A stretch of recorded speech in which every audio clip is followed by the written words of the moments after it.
Le football guadeloupéen traverse une crise majeure après la liquidation de la Ligue. Les clubs tirent la sonnette d'alarme et appellent à l'unité.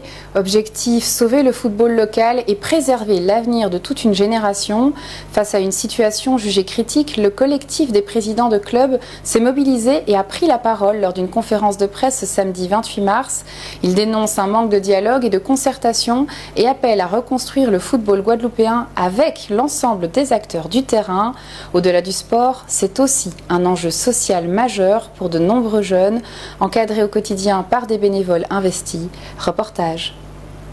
C'est-à-dire qu'aujourd'hui, personne de la Fédération de football n'est en contact avec nous. Depuis la liquidation judiciaire, même un courrier envoyé au club de football pour nous dire que la Ligue sera liquidée.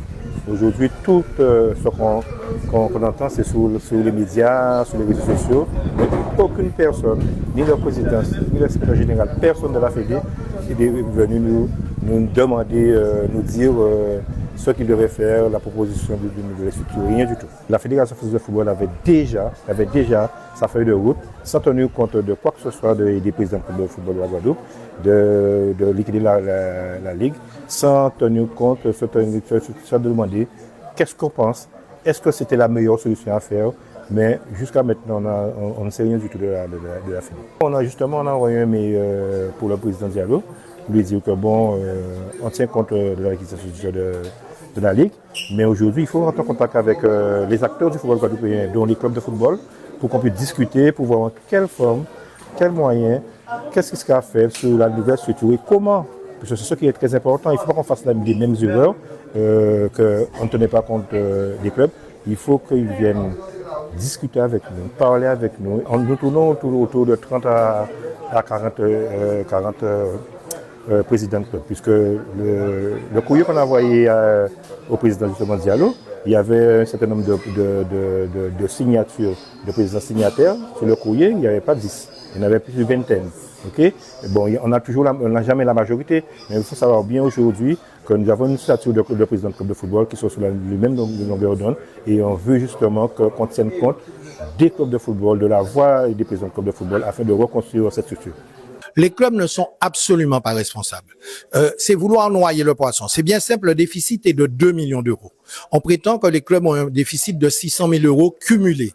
Premièrement, le système financier qui est appliqué à la Ligue ne permet pas de pouvoir dire ça parce que depuis 2017, les règlements financiers de la Ligue ne sont pas votés. Donc, on ne sait pas ce qu'on doit. D'ailleurs, quand ils nous ont demandé de payer, on leur a envoyé un courrier en leur disant qu'est-ce qu'on doit payer.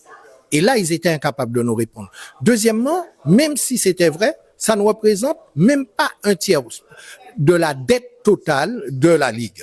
Donc, pour dire que les clubs sont responsables, il faut arrêter. Il y a une mauvaise gestion reconnue par le tribunal, reconnue par la justice et qui fait qu'aujourd'hui, nous soyons en liquidation judiciaire. Mais les clubs sont toujours dans une grande difficulté parce que jusqu'alors, ils payaient tout, on n'a pas de public pour les seniors, mais on est obligé de maintenir. C'est pour ça que les projets que l'on a développés et que tous les présidents de clubs qui étaient présents aujourd'hui, plus bien dans un bon nombre encore, défendent que ce sont des projets de football social en Guadeloupe. Il n'est pas question de se dire qu'on peut mettre en place un football semi-pro aujourd'hui. On n'a pas la surface financière, on n'a pas suffisamment de spectateurs pour pouvoir faire ce genre de choses. Alors je suis complètement opposé à ce qu'on fonctionne avec moins de clubs. Je suis tout simplement pour qu'on puisse avoir une cohérence, une gestion en bon père de famille des deniers d'un club, mais je suis complètement opposé parce que sinon ça veut dire qu'on laisse de côté certains jeunes. Et ça, c'est pas acceptable. Il faut qu'on reste avec les clubs, mais qu'on fasse du football social, qu'on fasse de la pratique sportive pour pouvoir insérer les jeunes. Comme vous l'avez vu dans le reportage, les réputés Max Mathiazin et Olivier Servat étaient présents pour réfléchir aux leviers d'action possibles du côté politique dans cette phase de reconstruction. Une réunion avec l'ensemble des députés guadeloupéens a d'ailleurs été proposée au président de club afin de faire toute la lumière sur la situation et d'identifier les pistes d'intervention concrètes.